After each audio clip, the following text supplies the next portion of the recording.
Hello നമസ്കാരം. ഞാൻ Jayashree Govindan, വരേഫ്രീ retirement consultant. ഇന്നത്തെ ചിന്താവിഷയം, ചില ആളുകൾ ഹെൽത്ത് ഇൻഷുറൻസ് എടുക്കുന്നതിനെ കുറിച്ച് പറയുമ്പോൾ ചിലപ്പോൾ അവരെടുത്തിട്ടുണ്ടാവും, പക്ഷെ ഓരോ പ്രാവശ്യം അതിൻ്റെ സ്ലാബ് പ്രകാരമൊക്കെ ഉള്ള പ്രീമിയം അവിടെ വ്യത്യാസം വരാറുണ്ട്. അപ്പോൾ പല ആളുകളും പറയുന്നത് കേൾക്കാം, കഴിഞ്ഞ കാലമൊക്കെ ഒരുപാട് പ്രീമിയം വന്നു, ഞാൻ അതങ്ങ് നിർത്താൻ പോവുകയാണ് എന്ന്." ചില ആളുകൾ അത് അങ്ങനെ പറയുക മാത്രമല്ല, അത് അങ്ങനെ ചെയ്യുകയും ചെയ്യും.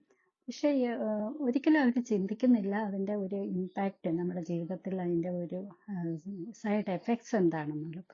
ഒരിക്കലും നമ്മൾ ഹെൽത്ത് ഇൻഷുറൻസ് എന്ന് പറയുന്നത് ഒരിക്കലും നിർത്തിക്കളയാൻ പാടില്ല. കാരണം ഹെൽത്ത് ഇൻഷുറൻസ് എന്ന് പറയുന്നത് ഹെൽത്ത് ഉള്ളപ്പോൾ മാത്രം ലഭിക്കുന്ന ഒന്നാണ്. അത് ഹെൽത്ത് ഇല്ലാത്ത സമയത്ത്, അല്ലെങ്കിൽ നമുക്ക് എന്തെങ്കിലും മേജറായിട്ടുള്ള ഇൽനെസ് ഒക്കെ വന്നു കഴിഞ്ഞാൽ നമുക്കൊരിക്കലും പിന്നെ ഒരു ഹെൽത്ത് ഇൻഷുറൻസ് എടുക്കാൻ സാധിക്കില്ല. അപ്പോൾ അതുകൊണ്ട് തന്നെ ഹെൽത്ത് ഇൻഷുറൻസ് എന്ന് പറയുന്നത് നമ്മൾ എപ്പോൾ ആരോഗ്യത്തോടെ ഇരിക്കുന്നോ അപ്പോഴാണ് എടുക്കേണ്ടത്. പിന്നീട് അങ്ങോട്ട് തുടർന്ന് അത് കണ്ടിന്യൂ ചെയ്ത് പോവേണ്ടതും അത്യാവശ്യമാണ്. നമുക്ക് ആവശ്യമുള്ളപ്പോൾ ഒരിക്കലും നമുക്കത് കിട്ടത്തില്ല.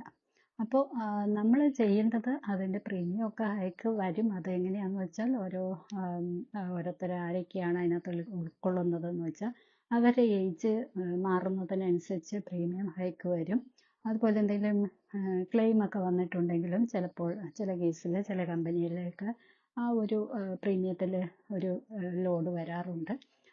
പക്ഷെ ഒരിക്കലും നമ്മളത് നിർത്തിക്കളയരുത്. നിർത്തിക്കളഞ്ഞാൽ എന്താണെന്ന് വെച്ചാൽ, നമുക്കറിയാം ഹെൽത്ത് ഇൻഷുറൻസ് എന്ന് പറയുന്നതിൽ ഒരുപാട് എക്സ്ക്ലൂഷൻസ് ഒക്കെ വരുന്നുണ്ട്.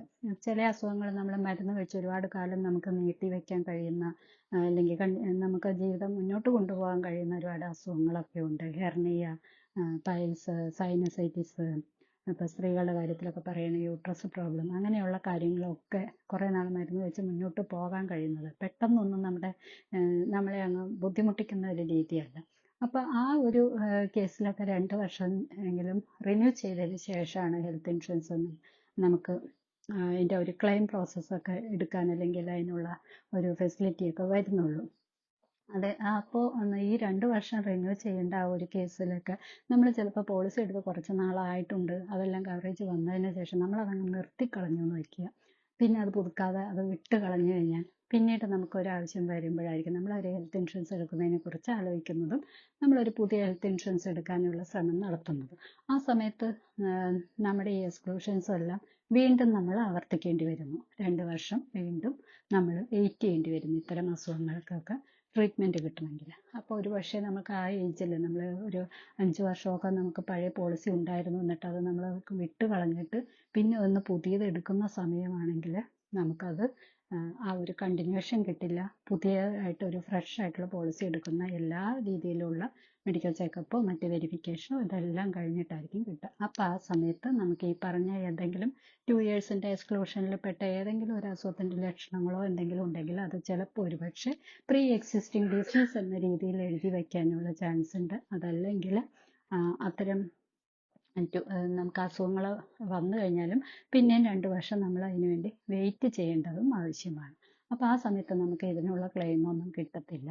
അപ്പോൾ അതുകൊണ്ട് തന്നെ ഒരിക്കലും അത്തരം ഒരു മണ്ടത്തരം ആരും കാണിക്കരുത്. ഉള്ള ഹെൽത്ത് ഇൻഷുറൻസിനെ പുതുക്കിക്കൊണ്ട് പോകാൻ തന്നെ തീരുമാനിക്കുക. ഇൻ കേസ് നിങ്ങൾക്ക് ആ ഒരു പ്രീമിയം കൂടുതലാണ് ആ കമ്പനിയിൽ, അല്ലെങ്കിൽ സർവീസ് ശരിയാവുന്നില്ല എന്നൊക്കെ തോന്നുന്നുണ്ടെങ്കിൽ ഒരു നല്ല മെച്ചപ്പെട്ട മറ്റു കമ്പനികളിലേക്ക് പോർട്ട് ചെയ്യാനുള്ള അധികാരം നിങ്ങൾക്കുണ്ട്. അപ്പോൾ അത് അങ്ങനെ നോക്കിയിട്ട് കുറച്ചും കൂടി പ്രീമിയത്തിൽ വ്യത്യാസം എന്തെങ്കിലും ഉള്ള ഒരു നല്ല ഒരു സർവീസൊക്കെ കിട്ടുന്ന ഒരു കമ്പനിയിലേക്ക് വേണമെങ്കിൽ നിങ്ങൾക്കത് പോർട്ട് ചെയ്യാനും സാധിക്കും. നിങ്ങളുടെ റിട്ടയർമെൻറ്റ് ലൈഫ് പ്ലാൻ ചെയ്യാനായിട്ട്, നിങ്ങളുടെ ലൈഫ് കോഴ്സ് പ്ലാൻ ചെയ്യാനായിട്ട് ഞങ്ങളെ കൺസൾട്ട് ചെയ്യാവുന്നതാണ്. ഫ്രീ ബുക്കിങ്ങിന് താഴെ കാണുന്ന ലിങ്കിൽ ക്ലിക്ക് ചെയ്ത് ഒരു അപ്പോയിൻമെൻറ്റ് ഫിക്സ് ചെയ്യാം.